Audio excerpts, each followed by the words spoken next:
Je m'appelle Charlotte Thomasson. J'ai 65 ans. Je vis dans une petite ville, juste dans le sud de Houston. J'ai une maîtrise en travail social de l'Université du Texas à Austin. Et je suis actuellement inscrite au programme de maîtrise en apologétique à l'Université Baptiste de Houston. Je vais vous parler d'un événement qui s'est produit quand j'avais 11 ans. Quand j'avais 11 ans, j'ai été effectivement déclarée morte par l'EMS. Et puis quelque temps plus tard, je suis revenue à la vie. Et je veux parler, vous dire l'histoire de ce qui s'est passé entre le moment où j'ai été déclarée morte et le moment où je suis revenue. Et c'est en fait une histoire que j'ai vu Jésus, et quelle a été ma réaction à cela. Comme je l'ai dit, c'est arrivé quand j'avais 11 ans. Et à cet âge, je suis tombée enceinte de mon père. À la suite d'abus sexuels, qui avaient commencé à un très jeune âge. Et la nuit où le bébé est né, j'étais en fait morte.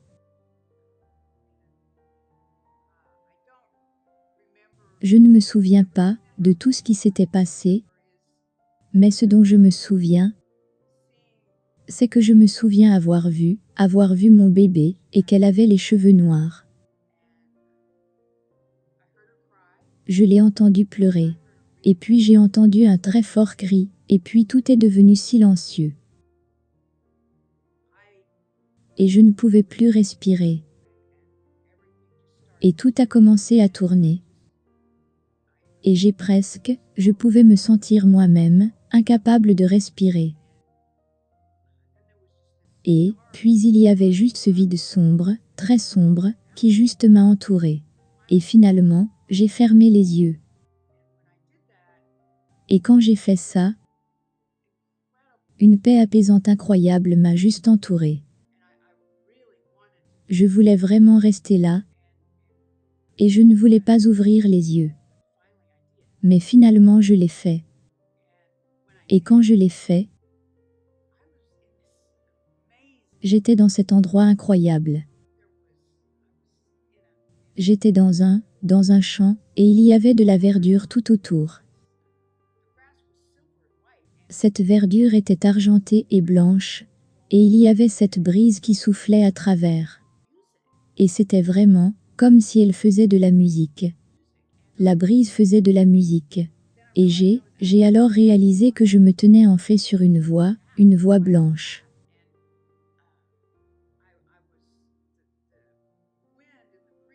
Et le vent et la brise créaient presque une mélodie. C'était tellement apaisant, et tellement confortable, et paisible. Et vraiment pour la première fois de ma vie, je me suis sentie en sécurité. Et j'étais tellement heureuse. Et j'ai vu qu'au loin, il y avait cette très grande porte. Elle était blanche, et elle m'écoutait. Et une partie de moi voulait marcher vers cette porte. Mais je me sentais tellement en paix, et tellement en sécurité, que j'ai décidé que maintenant, j'allais juste rester ici, juste profiter de cela. J'ai donc fermé les yeux, et j'appréciais vraiment ça. Et puis j'ai entendu une voix. Et la voix a dit, « Ouvre les yeux, Charlotte. » Et je ne voulais pas vraiment. Mais je l'ai fait. Et quand je l'ai fait, j'ai vu un homme marcher vers moi, et il tenait un bébé. Au tout début, je n'ai pas vraiment reconnu qui il était. Mais alors qu'il se rapprochait, j'ai compris que c'était Jésus. Et j'ai réalisé que le bébé qu'il tenait était probablement ma petite fille. Et j'ai marché vers lui, et j'ai tendu la main, parce que je voulais tenir mon bébé. Et lui, sa réponse a été, « Non, ce n'est pas ton heure. Tu ne peux pas, tu dois retourner. » J'étais tellement fâchée. J'étais tellement en colère contre lui. Je ne pouvais pas comprendre ça. Et je lui ai demandé, « Pourquoi? Pourquoi dois-je repartir? Parce que mes parents vont juste continuer à abuser de moi. Rien ne changera. Pourquoi je ne peux pas rester? » Et à ce moment, il se dirigeait vers la porte. Et il a dit, « Parce que tu as des choses qu'il te reste à faire. Tu la reverras. Mais en attendant, elle sera en sécurité avec moi. Mais toi, tu dois rentrer. parce qu'il y a des choses que tu dois faire. Et il marchait vers cette porte. Et j'étais tellement en colère. Je ne pouvais pas comprendre pourquoi il me renvoyait. Et puis la porte s'est ouverte, et j'ai pu voir de loin la magnificence, l'éclat. Il y avait des chants et des rires. Et je voulais tellement passer par cette porte. Mais il s'est tourné vers moi et il a dit, « Ça va Charlotte, elle est en sécurité avec moi. » Et à ce moment-là, il franchit simplement la porte et la ferma. Dès ce moment, cette partie s'est totalement dissipée. Cette partie de la maison avait disparu. Et puis j'ai entendu quelqu'un crier, « Elle est de retour, emmenons-la à l'hôpital. » Mes parents m'ont dit plus tard que j'avais eu une hémorragie après la naissance du bébé. Et qu'avant que le MS n'arrive, ils n'ont pas pu arrêter le saignement. Et, ensuite quand je suis revenue, ils ont réussi à arrêter suffisamment le saignement pour m'emmener à l'hôpital. Donc on m'y a amené. Mais mon bébé n'a pas survécu.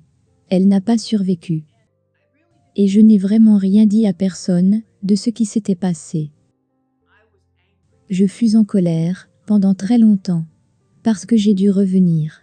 Et les abus n'ont pas cessé jusqu'à ce que je quitte la maison à mes 18 ans. Et j'ai vraiment, au bout d'un moment, oublié ce qui s'était passé. Je pense que c'était plus facile pour moi de l'oublier que de penser que Jésus m'a fait revenir dans cette vie.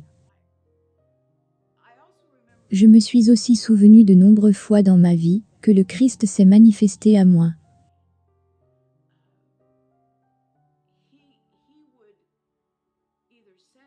Soit il envoyait quelqu'un, soit il était certainement là,